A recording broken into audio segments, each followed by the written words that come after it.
সামাজিক যোগাযোগ মাধ্যমে হঠাৎ করে ভাইরাল হয়েছে একটি চাঞ্চল্যকর খবর। দাবি করা হচ্ছে হাসনাত আব্দুল্লাহ নাকি জনপ্রিয় অভিনেত্রী জান্নাতুল সুমাইয়া হিমিকে নিয়ে কড়া মন্তব্য করেছেন।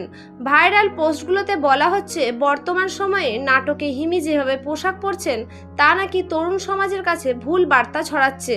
আর এই বক্তব্যের পর থেকে নেট দুনিয়ায় শুরু হয়েছে তুমুল আলোচনা। অনেকে বিষয়টিকে সত্য ধরে নিয়ে পোস্ট শেয়ার করছেন, আবার কেউ কেউ হিমির পক্ষ নিয়ে প্রতিবাদও করছেন। ফলে মুহূর্তের মধ্যে খবরটি ছড়িয়ে পড়ে হাজার হাজার মানুষের কাছে। কিন্তু আসল ঘটনা কি, বিষয়টি যাচাই করে দেখা যায় হাসনাত আব্দুল্লাহ হিমিকে নিয়ে এমন কোনো মন্তব্য করেছেন এমন তথ্য কোনো নির্ভরযোগ্য সংবাদ মাধ্যম বা যাচাইকৃত সূত্রে পাওয়া যায়নি। অর্থাৎ সামাজিক যোগাযোগ মাধ্যমে যে দাবি ছড়ানো হচ্ছে তার সত্যতা এখন পর্যন্ত প্রমাণিত নয়। তাই ভাইরাল পোস্ট দেখে কোনো তথ্য বিশ্বাস করবেন না, আগে সত্যতা যাচাই করুন, তারপর শেয়ার করুন। কারণ একটি গুজব অনেক মানুষের মধ্যে বিভ্রান্তি তৈরি করতে পারে। এই বিষয়ে আপনার মতামত কি কমেন্টে জানাতে ভুলবেন না। যদি আপনি আমাদের চ্যানেলে নতুন হয়ে থাকেন তাহলে দয়া করে সাবস্ক্রাইব করুন। ধন্যবাদ।